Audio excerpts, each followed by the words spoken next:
Hi there, and welcome back to Toxic Bliss, Surviving Narcissism with me, Awen Reese.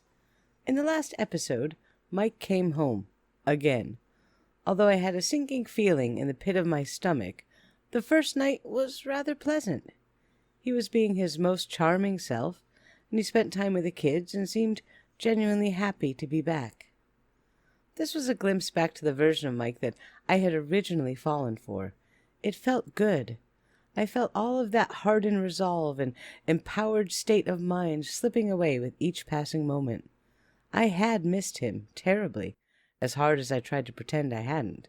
I missed his body. I missed the feeling of my hand in his. I missed curling up with him on the couch.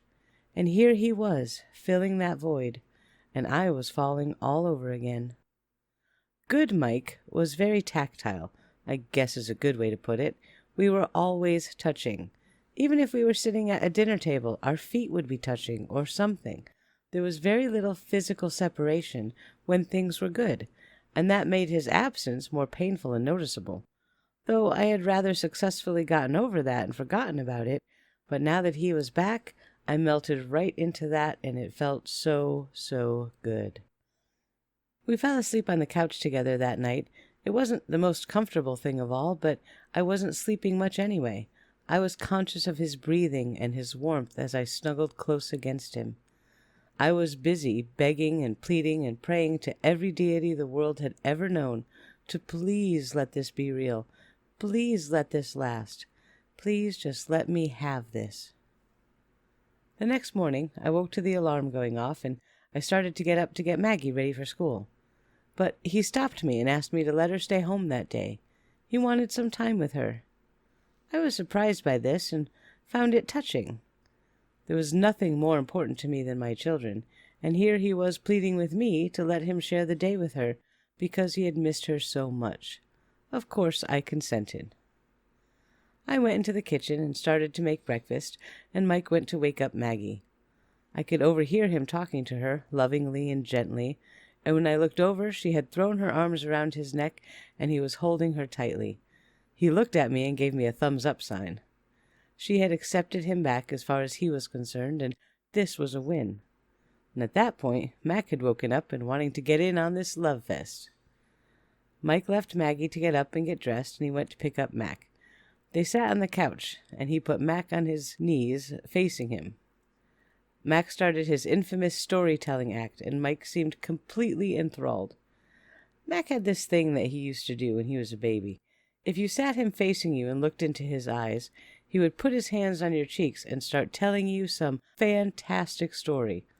All baby babbling, of course, but Mac would be so animated and engaged that you just knew he was telling you something really important.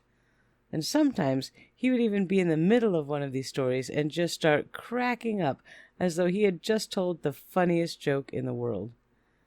Mike had never been around to see this before, so this was a new experience for him, and he truly seemed delighted by it. I smiled to myself as I continued cooking. I was so happy. This was all I had ever wanted. Happy kids, a partner that I loved, peaceful, loving mornings like this. That wasn't a lot to ask for, was it? Didn't I deserve this? I did deserve it, and so did the kids. Oh, please let this be real this time. Mac and Maggie settled down to watch the morning PBS kids shows, and Mike came in to help me finish up in the kitchen. He set the table and called the kids in to eat. He got Mac into the high chair, and we all sat down for our first meal together as a family. Well, first time for this go-around, anyway. It was a perfect morning. There was only one flaw in this, and that was my brain. As much as I was enjoying this and falling into the comfort of it all, my mind would not fully allow it. I was waiting for the other shoe to drop. I could feel the weight of Damocles' sword over my head. I felt almost a little dissociated from the events that were taking place that morning.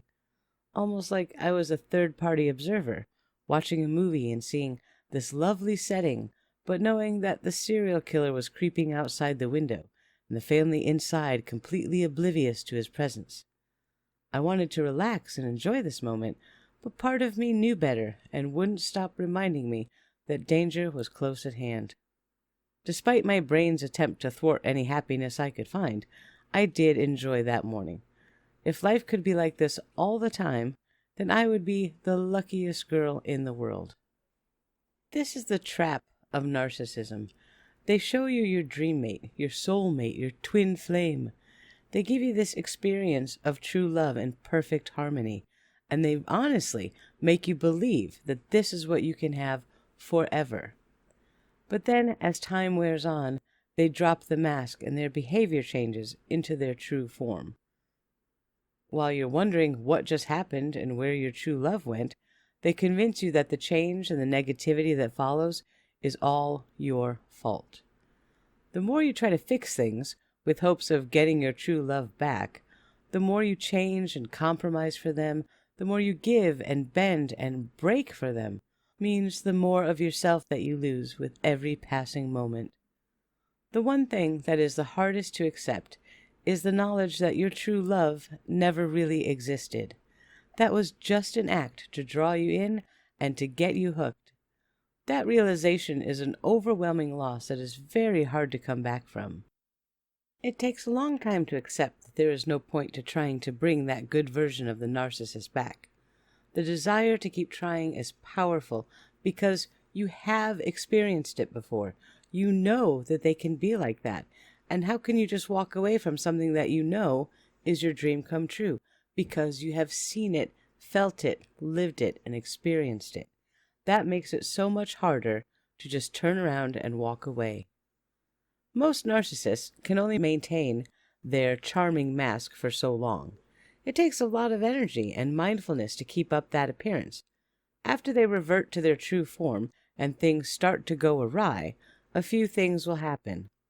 Almost all of them will begin having other relationships. Not seriously at first, just sort of testing the water to see if there are any good fish swimming around.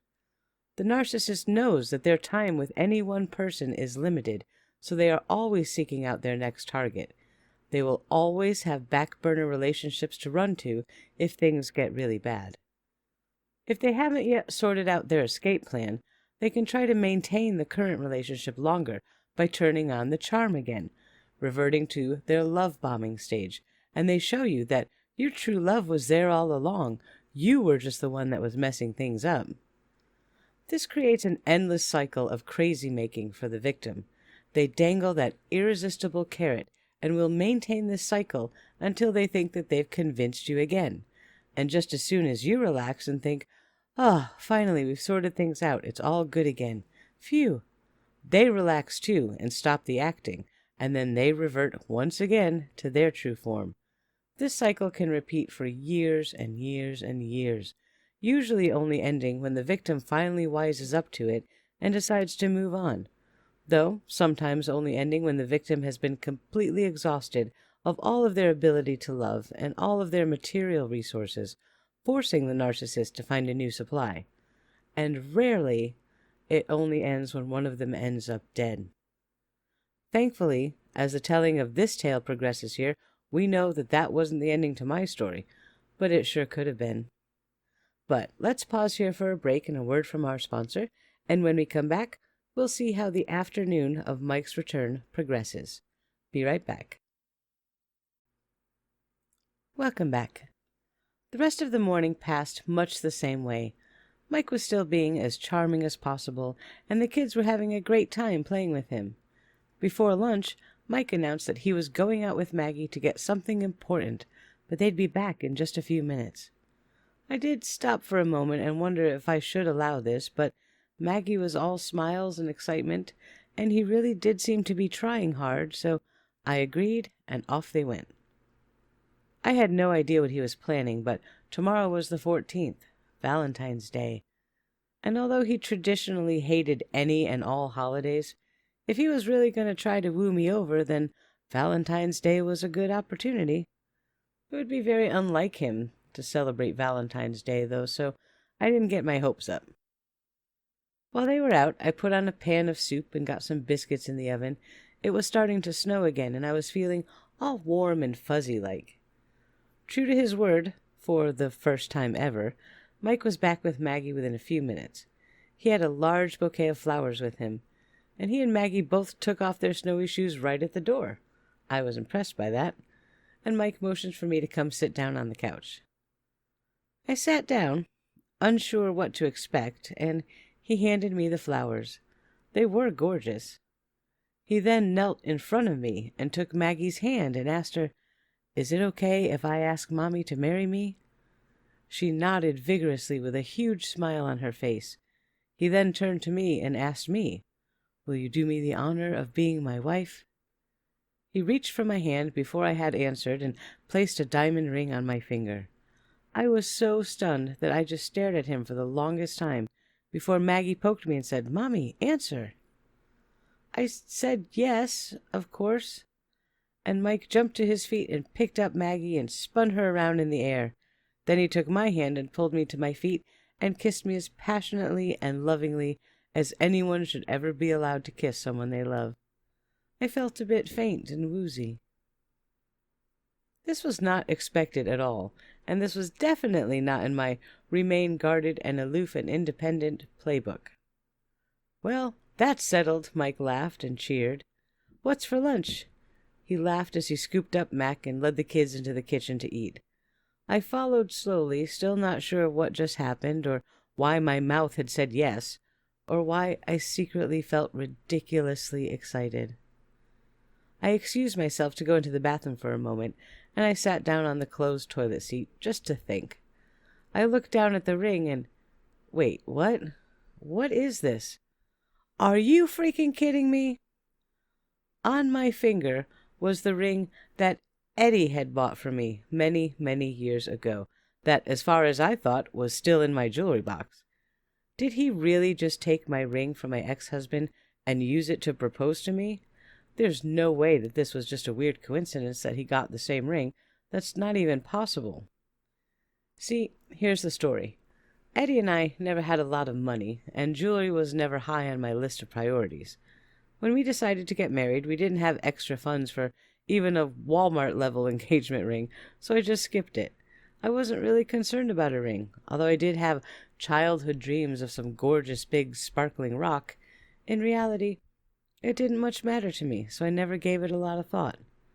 One day, I was watching QVC, and they had this new line of rings called the Diamondique line. They were lab-created fake diamonds, of course, but they were gorgeous and super sparkly. They were showing a ring that was truly my dream ring, and I wanted it so bad. It was only $300. It was 24-karat gold, princess setting, 4 channel set stones on each side, and oh, how I wanted that ring. If I called right then, I could get a payment plan of $25 a month. So I ordered it. And when it came, I made Eddie re-propose to me with it so it would be real. And I loved that ring. I wore it every day. It looked like real diamonds, and it was real gold, so my finger never turned green, and I loved it to pieces. After we separated, I had just put it in my jewelry box, as you do. Apparently Mike had noticed it at some point in our relationship and decided it would be the perfect answer for our situation, too. It wasn't. I know it sounds petty and childish and materialistic, but here was the second man in my life that had proposed to me, and neither had presented me with a real engagement ring. Why couldn't I have a real engagement ring? Everyone else on the planet did. Sheesh. Maybe it was partly my own fault. I never really spent money on jewelry. There was no reason to think either of these guys would have thought a big diamond ring would have been important to me. I never even hinted that I wanted one. I never window shopped for one, so perhaps it wasn't them after all. Maybe I should have said something. So here I was, sitting on the toilet, rationalizing away something that was really pretty crappy of Mike. Not only was it not a real engagement ring, he didn't even buy it. He swiped it from my jewelry box. He used a ring that represented my ex-husband. That's just so wrong. But I had become so used to all of these disappointments somehow being my fault that I just put this in the same category. I washed my face and rejoined Mike and the kids in the kitchen, and we sat down to lunch. Mike had given Mac some carrot sticks, a sliced banana, and something else kid-friendly and healthy, and I was kind of impressed by that. Maggie was eating her soup with a biscuit, and everyone was just happy. I put the thoughts about the ring out of my mind for the moment, as I didn't want to ruin their mood. After we ate, Maggie expressed the desire for dessert. I explained that Dessert was an after-dinner thing, not an after-every-meal thing. So what did she do? She went to Mike and said I was mean and I never let her have dessert after lunch. But surely he would let her have something sweet, wouldn't he? My mouth was hanging open. I could not believe the cheek on this kid.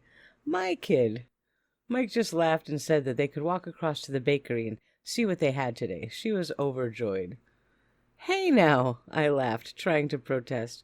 But I was too late and utterly overruled. They donned their snowy weather gear and headed out the door. I cleaned up the mess from lunch and got Max settled down for a nap that I feared wouldn't happen today, but I had to try. Mike came back through the door pretty quickly and closed it behind him, and he looked flustered. Where's Maggie?" I asked anxiously. He pointed out the window, and I looked across the street, and I saw her standing there behind a snowbank, crying, all alone, on the edge of the busiest street in the town. "What the hell, Mike? You left her there?" He started yelling some idiot answer, but I wasn't even listening. I grabbed my coat and I was running out the door, flew down the stairs and outside and across the street, cars honking at me as they came to a quick stop. I reached her quickly and picked her up and held her close. If she had tried to cross that street, she surely would have been hit by a car. She was crying in my arms and telling me that she was sorry. She tried to climb the snowbank, but it was just scary. I told her not to worry. I had her, and I carried her home, prepared to do very bad things to Mike as soon as I reached him. When we got back inside, I told Maggie to go sit on the couch and wrap in a warm blanket and keep an eye on Mac.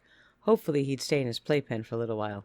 I put on a Harry Potter movie to help with that, and told Mike to follow me and let him out into the stairway at the end of the hallway, because I couldn't let the kids hear the words that were about to come out of my mouth. He started before the door was even closed. "I see how it is. I haven't even been back for one day, and you're already pissed at me for nothing." "Shut up," I said forcefully. He stopped talking and looked at me. "What on earth possessed you to leave a little girl outside in the snow on the busiest street in town?